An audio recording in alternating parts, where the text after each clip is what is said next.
Emma never considered herself the kind of person who believed in fate. Life was a series of choices, of calculated risks and logical decisions. Love, to her, had always been something she approached cautiously, like a book she read with the ending in mind. But fate, it seemed, had its own way of weaving stories, and hers began on an ordinary October morning in a small Boston coffee shop. The air smelled of freshly ground espresso and cinnamon, a comforting embrace against the crisp autumn chill outside. Emma was running late for work, her mind already preoccupied with the mountain of manuscripts waiting on her desk.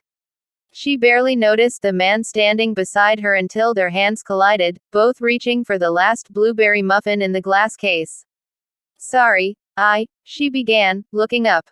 The man, tall with an easy smile and deep brown eyes, withdrew his hand with a playful smirk. You should take it. You look like you need it more than I do. Emma hesitated, torn between politeness and the truth. She really did need that muffin. She hadn't eaten breakfast, and the thought of enduring a morning of back-to-back meetings on an empty stomach was unbearable. Are you sure? She asked, raising an eyebrow. Absolutely, he said, nodding toward the cashier. But only if you promise to enjoy every bite. She laughed, a soft, unexpected sound, and accepted the muffin. Deal. Thanks, Jake, he supplied, extending a hand. Emma. Their hands met in a firm, brief shake, and then the moment was over. She paid for her coffee, thanked him again, and walked out the door, assuming she would never see him again. But life had other plans. That evening, at a friend's housewarming party, she spotted him across the room, deep in conversation with someone over a beer. He noticed her at the same moment, and his face broke into a grin. Hey, muffin thief, he called out, making his way toward her. Emma rolled her eyes but couldn't suppress her smile. I think you mean generous benefactor. They spent the rest of the night talking, lost in easy conversation. She learned that Jake was a firefighter, that he loved baseball, hated olives, and had a knack for telling the kind of ridiculous jokes that made her laugh despite herself. He learned that Emma was an editor, that she collected old typewriters, and that she had a tendency to get lost in bookstores for hours. By the time the party wound down, Jake was already asking her to dinner. Their first date was at a little Italian restaurant by the harbor, a place Jake swore had the best pasta in the city.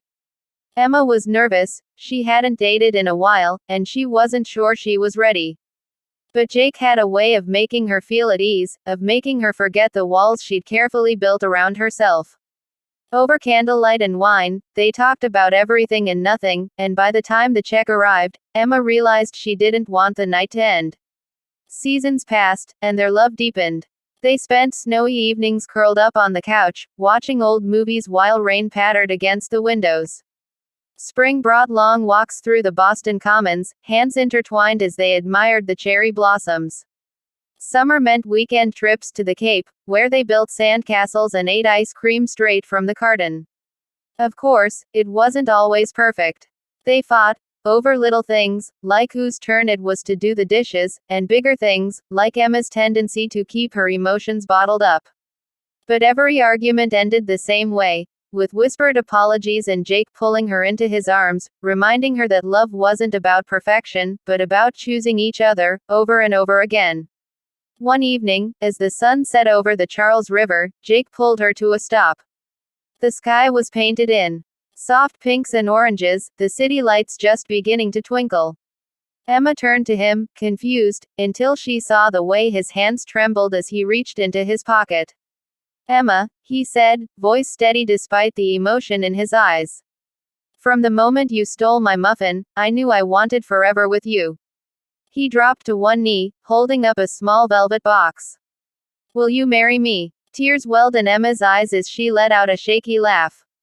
You know, she said, biting her lip, I think I did you a favor taking that muffin. Jake grinned. Best thing that ever happened to me. She nodded, heart full to the brim. Then yes. A million times yes. Years later, when they told their children how they met, Jake would always start with the muffin.